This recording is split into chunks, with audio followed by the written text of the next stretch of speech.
Hello everyone, my name is RANIA AULIA and I'm majoring English Literature.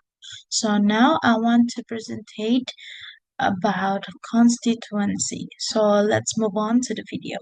Before we start to our content, I will tell you about the table of the contents. There are definition, functions, types, limitations, and cautions, constituent connections, and the last is conclusion. So, the first one is the definition. A constituent is a word or a group of words that function as a single unit within the hierarchical structure of sentence. Constituents can be as small as a single word or as large as an entire clause or sentence. Understanding constituents is central to syntactic analysis because they reveal how sentences are built from smaller parts. Okay, here's are the functions.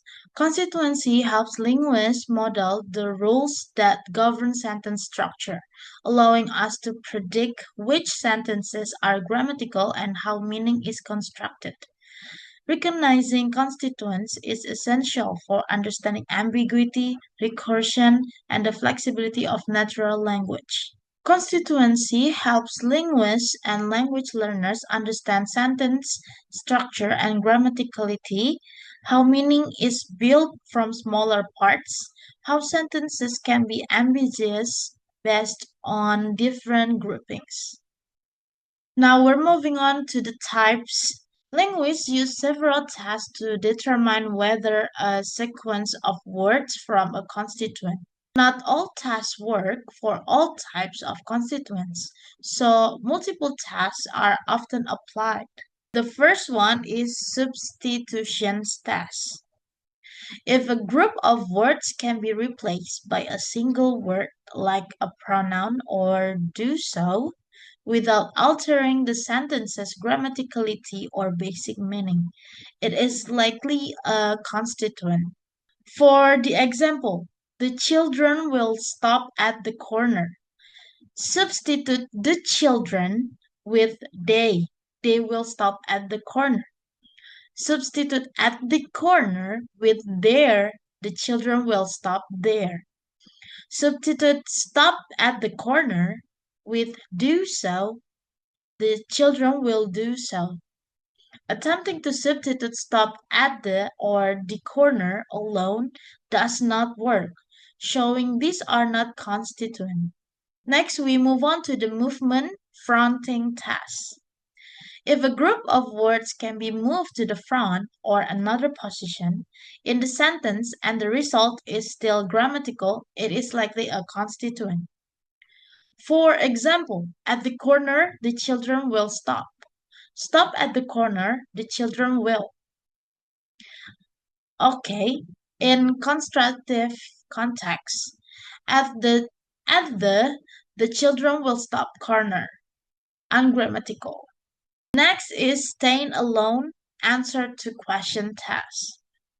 If a group of words can serve as a stand-alone answer to a question, it is likely a constituent. For example, question, where will the children stop? And the answer is at the corner. The fourth type is coordination test. If a group of words can be coordinated with another group of the same type using an or, it is likely a constituent. Like for the example, the children will stop at the corner and at the park. And the last is ellipsis test.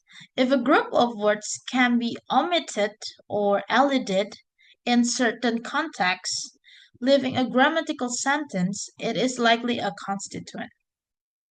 Okay, there are also limitations and cautions. Constituency tests can sometimes give false positives or negatives. Not all tests work for all types of constituents. Using several tests together gives more reliable results. Coordination, for example, is widely used but not always applicable. Now we're moving on to the constituent connections. There are three connections. constituents and phrase structure, constituents and ambiguity, constituency parsing, and syntax trees. The first one is with phrase structure. Constituents are often phrases such as noun phrases, NP, verb phrases, VP, prepositional phrases, PP, and many more. Phrases are built around a head word and may include modifiers or complements. The hierarchical arrangement of constituents is often represented using syntactic trees, phrase structure trees, which show how smaller units combine to form larger ones. We're moving on to constituency and ambiguity. Constituency helps explain structural ambiguity, where a sentence can have more than one meaning due to different possible groupings of words. Example, I saw the man with the telescope. Did you use the telescope or does the man have the telescope?